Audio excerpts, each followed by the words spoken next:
bizlerden. Elif'cim söz sende. Teşekkürler. 8.10'da bekliyoruz. Şimdi canlı bağlantımız var.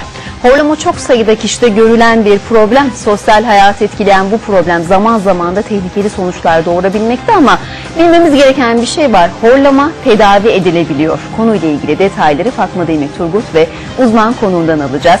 Fatma Demir Turgut, söz sizde şimdi. Horlama deyip geçmemek gerekiyor. Horlama sosyal bir problem gibi görülüyor ama çok ciddi sonuçlar doğurabiliyor.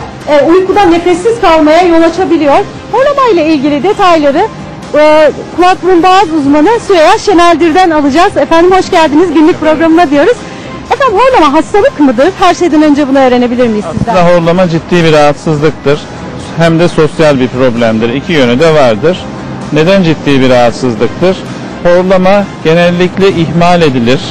Aslında insan sağlığını, hatta hayatı ciddi şekilde etkileyebilecek bir rahatsızlıktır. Çünkü horlamanın birçoğunun altında uykuda nefes problemi durması da eşlik etmektedir. Aslında horlayarak vücudumuz etrafımıza bazı mesajlar gönderiyor. Diyor ki horlayan kişi, ben de uykuda bir sorun var, lütfen çözün, yoksa sağlığım hatta yaşamım tehlikede. Tehlikede olmasının sebebi, altını tekrar ediyorum, horlamaya eşlik eden çoğunlukla uykuda nefes durması. Ne kadar durabiliyor bu nefes? Şimdi inanması zor geliyor ama bazen ileri tip horlamalarda veya ileri tip, biz horlamanın bir üst rahatsızlığı uyku apne hastalığıdır. Onu dersek, nefes durmasıyla da birlikte seyreden horlamada bazen saatte 70-80 kere nefes durabiliyor. Düşünün şu an ve bu her bir nefes durmasının süresi 3-5 saniyeden 10 saniyeye kadar uzayabiliyor. Neredeyse bir saatlik uykunun yarısından fazlası nefessiz geçiren ağır horlama hastaları olabiliyor. Peki böyle hayatını kaybeden insanlar var mıdır? Gerçekten tahmin ettiğimizden fazladır. Burada hayatını kaybetmesi insanların iki yönlü oluyor aslında. Birincisi, gece uykuda nefesi dururken bir seferinde bu uykudaki nefes durmalarına kalp de eşlik ediyor ve ani kalp krizi geçirebiliyorlar uykularında. Bu tip hastalar genellikle genç veya orta yaş, kilolu erkekler. Hani bizim Anadolu'da bir tabir var, baba yiğit erkekler tarzında. İşte baba yiğit erkekti, bir gece uykusunda ölüvermiş, ne olmuş bilinmiyor falan diye bir şey hep duyarız. Bu tip ani ölümlerin çoğunun sebebi bu horlamaya eşlik eden uyku apne rahatsızlıkları. Bununla birlikte altını ısrarla çizmem gereken bir nokta daha var ki, uyku apne hastaları, horlayan hastalar uykularında yeterince dinlenemedikleri için gündüzki hayatlarında özellikle konsantrasyon gerektiren işler yapıyorlarsa orada da dikkatsizliğe bağlı tehlikeye açıklar. Yani her an kaza geçirebilir uykusuz kaldığı için. Evet. Bir de beyne oksijen gitmiyor değil mi bu anlarda? Ve sadece bu da değil, başka sorunlar da ortaya çıkabiliyor. Şimdi zaten horlamaya eşlik eden apnenin açılımı nefesin durması. Nefes durduğu zaman akciğerlerden oksijen ihtiyacı olan hiçbir yere yeterli oksijen gitmiyor. Bırakın beyni, her yerde oksijensizliğe bağlı belirtiler ortaya çıkıyor. Bir de dikkatsizlik deyince altını yine çizelim. Özellikle uzun yol otobüslerinde şoförlerin bu tip uyku apne hastalığı varsa kendilerini bırakın, bir de sorumluluk üstlendikleri insanların da hayatını riske etme ihtimalleri var. Uzun yol kazalarının yapılan son araştırmalar göstermiş ki aslında çoğunun altında yatan sebep şoförlerinin uyku apne hastası olması. Çok önemli bir şey söylüyorsunuz aslında. Evet. Trafik kazaları da çok sık yaşanıyor ülkemizde. Evet. Ve çok dikkate alınması gereken bir nokta diye düşünüyorum. Kesinlikle öyle. Peki efendim, dediniz ki erkekler, kilolu olanlar risk altında. Peki başka risk faktörleri? Kesinlikle var. Burun tıkanıklığı olan insanlar, çocuklarda özellikle bademcik ve geniz eti problemi olanlar, burnunda polip, deviyasyon, kıkırdak eğikliği vesaire gibi tıkayıcı sorunları olan hastalar, özellikle geç yemek yiyenler, ağır yemek yiyenler yatmadan önce, çok yoğun alkol kullananlar, sigara içenler uyku apne hastalığına daha fazla adaylar. Çok önemli, bunlar dikkate alınması gerekiyor kesinlikle. Biz yayınımızın girişinde dedik ki tamam horlayabilirsiniz ama bunun tedavisi var dedik. Nasıl yapılır bunun tedavisi? Şimdi horlamanın tedavisinde bize hekimlere düşen yön var, bir de hastalara düşen yön var. Önce isterseniz hastalara düşen taraftan başlayalım. Bir kere horlayan insanlar çoğunlukla kiloludur. Ne yapıp kilo vermeye çalışacaklar. Bu çok önemli. Olmazsa olmaz. Bir insan horlamaz mı? Horlar ama sıklıkla kilolu insanlar horlar. İkincisi tok yatmayacaklar. Üçüncüsü yatmadan önce mümkünse hiç almasınlar, azalsınlar veya ama alkol yatmadan önce alınan alkol horluyorlarsa apneye girmelerini artırabilir. Sigara kesinlikle birebir irtibatlandırmış apne ve horlamayı, akciğerlerin esnekliğini bozarak olumsuz yönde katkıda bulunabiliyor. Kesmeliler. Yüksek yatmalılar. Düz yat horlayan insanlar. Düz yattıkları ve sırt üstü yattıkları zaman horlama ve apnelerinin arttığı gözlenmiş. Mümkünse yüksek ve hatta sağa veya sola tercihen yatmak durumundalar.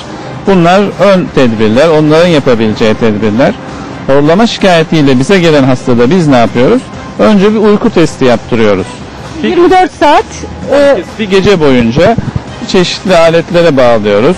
Horlamasını, apnesini, yani uykuda bir saatte kaç kere nefesinin durup durmadığını tespit ediyoruz. Buna göre de nasıl bir tedavi yolu izleyeceğimize karar veriyoruz.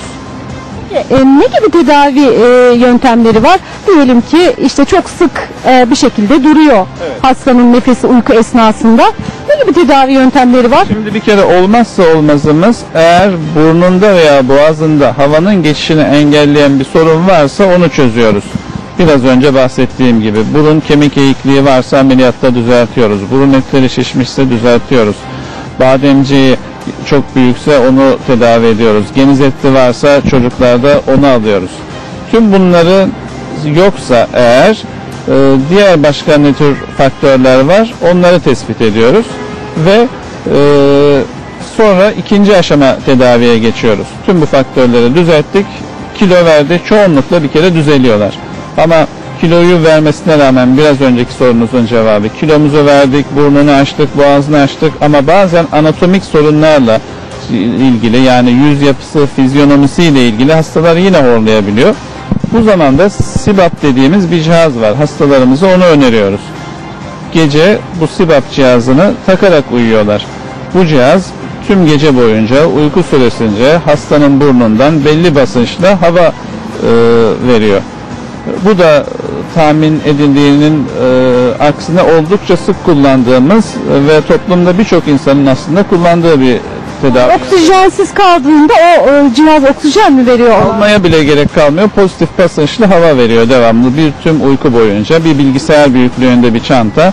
Nereye giderse yanına taşıyor. Bir maskesi var. Maskesiyle gece yatarken takıyor ve onunla uyuyor. Bir de pillar implant diye bir yeni bir yöntem var zannediyorum, değil mi? Ondan bahsedebilir miyiz? Şimdi yumuşak, eğer horlama yumuşak damak kaynaklı ise ve çok ileri değilse, pillar implant olsun, yumuşak damağa radyo frekans tedavisi olsun gibi son derece yeni yöntemler var. Bunları da güvenle uygulayabiliyoruz.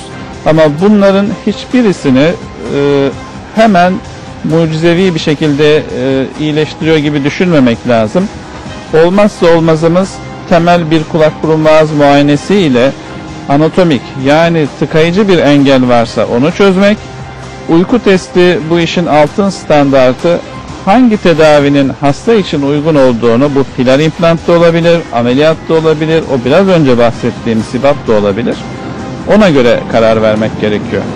İnsanlar böyle yıllarca horlayıp doktora başvurmadıkları oluyor zannediyorum. Çünkü hani çok ciddi sosyal bir takım sorunlara da yol açabiliyor. Hatta hani boşanan insanların olduğunu bile biliyoruz biz. Bu anlamda neler söyleyeceksiniz? Aynı zamanda sosyal bir problem. Kesinlikle. Bir kere eşlerle odaları ayıranlar, hatta aynı evin içinde bile şiddetinden dolayı uyuyamayanları şikayetiyle bize hastalar geliyor. Ama hani bu sosyal olduğu kadar sağlık yönü de çok önemli. İkisi de önemli. Burada vaktimiz varsa 2 dakika kısaca bahsetmek istediğim bir nokta daha var.